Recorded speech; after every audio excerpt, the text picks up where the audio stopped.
अस्सलाम वालेकुम वरहमतुल्लाहि वबरकातुहू। बिस्मिल्लाहिर्रहमानिर्रहीम। तो आज 21वीं शब है। 20 रोज़े पूरे हो चुके हैं, 2 अशरे भी पूरे हो चुके हैं और तीसरा अशरा लग गया है। तो अब रमज़ान जा रहे हैं, आखिरी अशरा ही है। आखिरी अशरा में हज़ूर सल्लल्लाहु अलैहि वसल्लम ने फरमाया है कि लैलतुल क़द्र की रात होती है। अल्लाह ने इन 5 रातों में एक रात लैलतुल क़द्र की छुपा रखी है।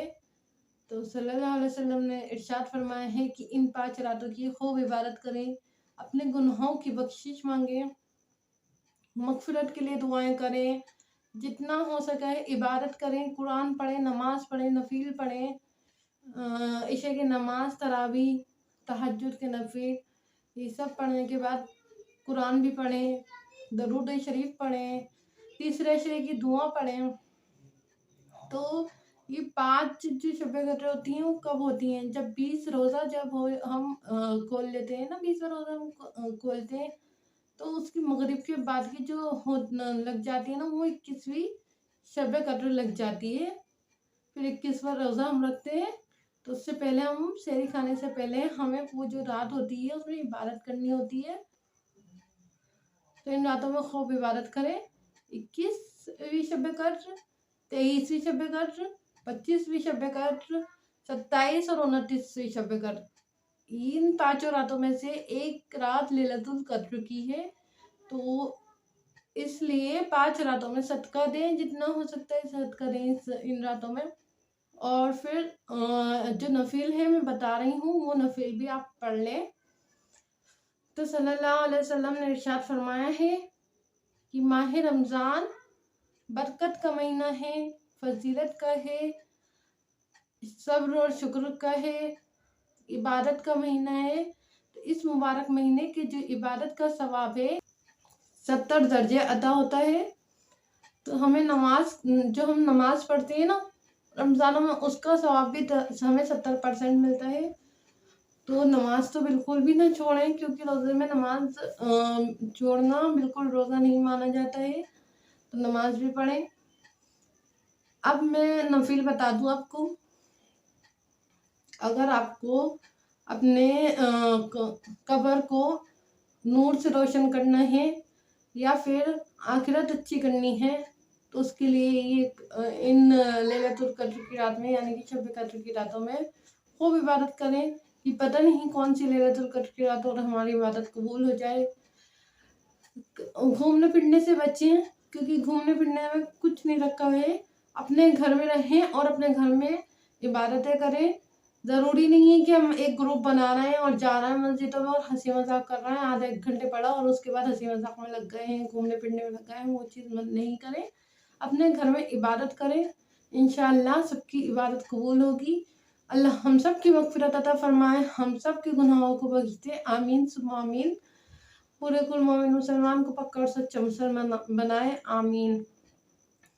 तो पहली जो शब कद्र है उसमें 4 रकात नफिल हम पढ़ेंगे, 2 सलाम से पढ़ेंगे, यानी कि 2 रकात नफिल की नियत करेंगे, फिर 2 रकात नफिल की नियत करेंगे।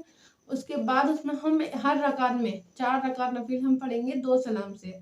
हर रकात में सूरत फतेह यानी कि अलहम की सूरत, सूरह कद्र, इन्ना अंज़लनाहु की सूरत, सूरह इखलास, कुल हुवल्लाहु अहद की सूरत, ये 3 सूरतें हमें पढ़नी है हर रकात में।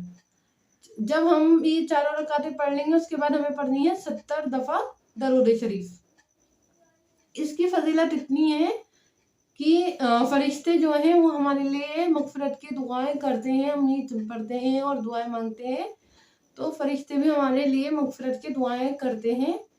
तो अल्लाह पाक के हुक्म से फरिश्ते भेजे जाते हैं। यहाँ पर जिब्राइल अलैहिस्सलाम भी दुनिया में भेजे जाते हैं। तो ये सब फरिश्ते मिलकर हमारे लिए दुआएं करते हैं, हमारी मग़फ़िरत के लिए दुआएं करते हैं। तो ये सब अल्लाह के हुक्म से भेजे जाते हैं फरिश्ते।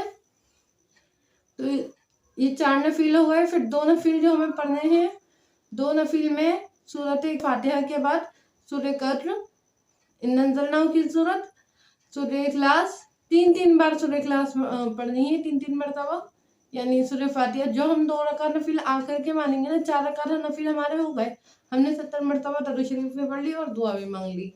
अब जो हम 2 रकात नफिल मानेंगे वो अलग है। 2 रकात नफिल की नियत करेंगे, उसके बाद एक बार हम सूरह फातिहा पढ़ेंगे, एक बार सूरह कद्र पढ़ेंगे और 3 मरतबा सूरह इखलास पढ़ेंगे, यानी कि कुल हुवल्लाह अहद। हमें दोनों रकातों में 3 बार सूरह इखलास पढ़नी है, लेकिन सूरह फातिहा और सूरह कद्र 1 बार पढ़नी है।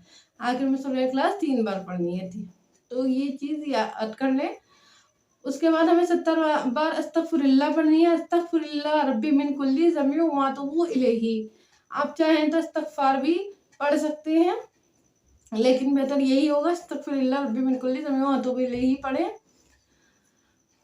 और हमारे अपने लिए बख्शिश की दुआ मांगे।